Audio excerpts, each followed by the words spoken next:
is Anthony Bernheim. I'm with the U.S. Green Building Council, and I'm a guest of Architecture for Humanity, and I'm here to see and learn about what the organization is doing, very specifically relative to the design fellow that the U.S. Green Building Council and the American Institute of Architects are jointly funding.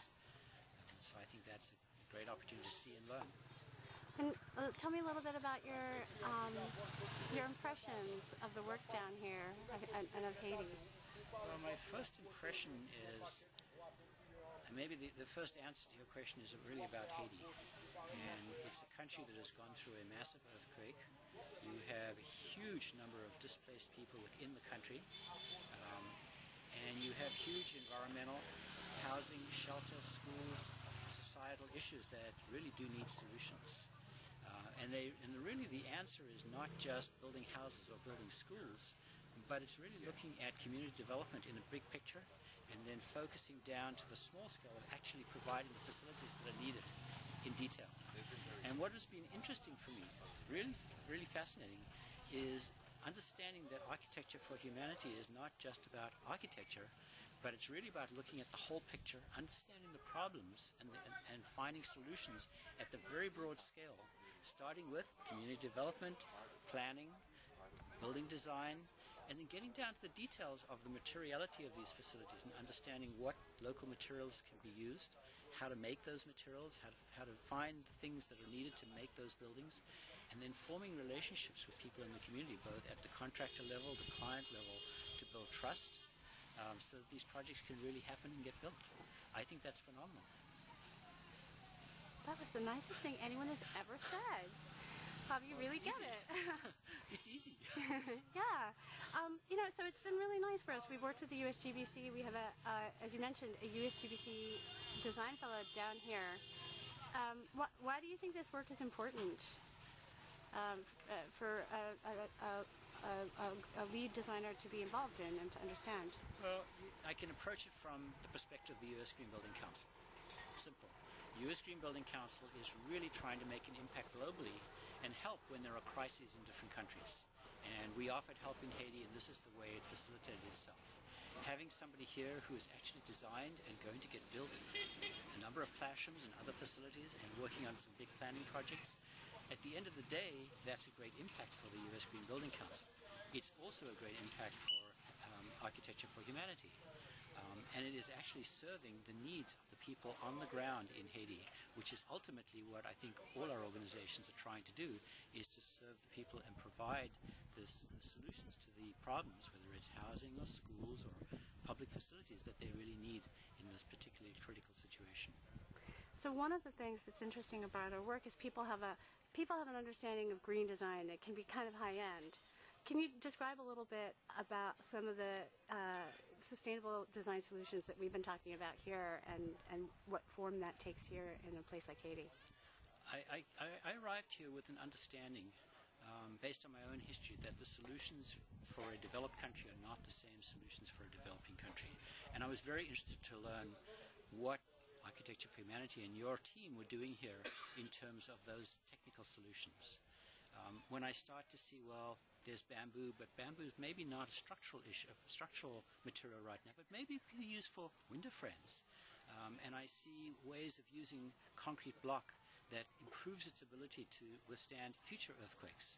I'm understanding that your team is really beginning to sort of think about how to use what's here or how to develop what could be here and use it in a very positive way.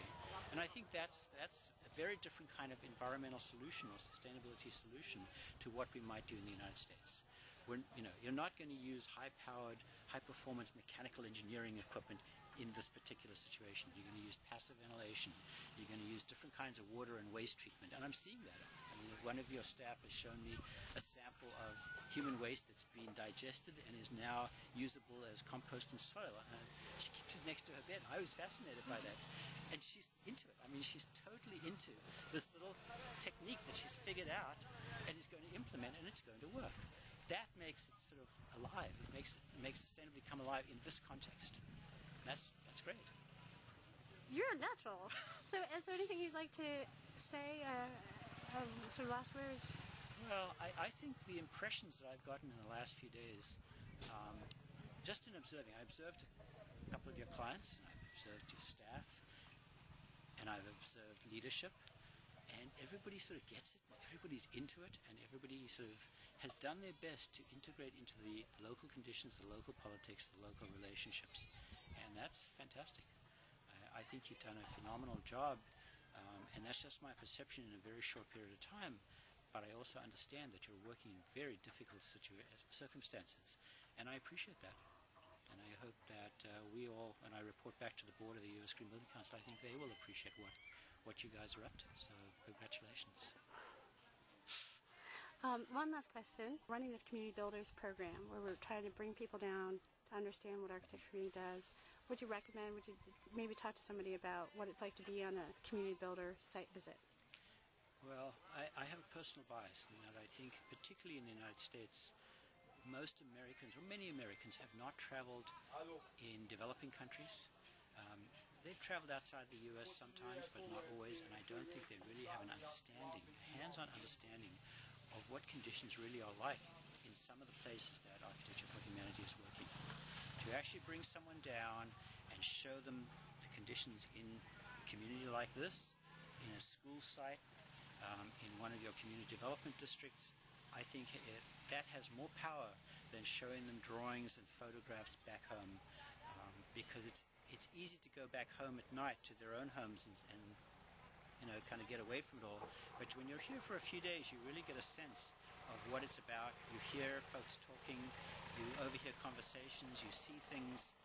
There's a lot of stuff that you just see in driving or walking by that makes a mental image of what's going on. And I think that has way more power than giving them a nice glossy brochure or sending them to a website on their own. It's really sort of a hands-on experience that I think is very valuable. So, what would be your advice to someone coming down on a community builder trip? My advice, just keep your eyes and your ears open, keep your mind open to what you see. When you hear things, try and understand what it is, not necessarily in your own context, but in the context of where you are. Perhaps you've traveled some and try and relate it to other places you've been to, and just see how it really feels to be in a situation like this. Sometimes, in the last few days, I've tried to imagine, well, what would it have been like for me if I had been living here in this context with these folks, and my house had been destroyed and my work had been destroyed? How would I feel about all this? And how would I, feel if I were in the situation of many of the people we've seen? And what would I want? And that makes it very personal, and it makes the answers and the solutions, very, very personal too. You really want to get in there and help, because why should I be lucky and they're unlucky? The earthquake could have happened there as well as here. And it's also all about social equity, social justice, which is part of the triple bottom line of sustainability. So yes, it's about green environment, and yes, it's about economic issues, but it's also about social equity. And in the long term, we do have to deal with the issues of social equity. Otherwise, this generation, the next generation, and the following generation is going to have major impacts in their psyche, which will come back to haunt all of us. So we really have to do whatever we can as those who are more fortunate to help those who are less fortunate. Thanks, Anthony. Thank you.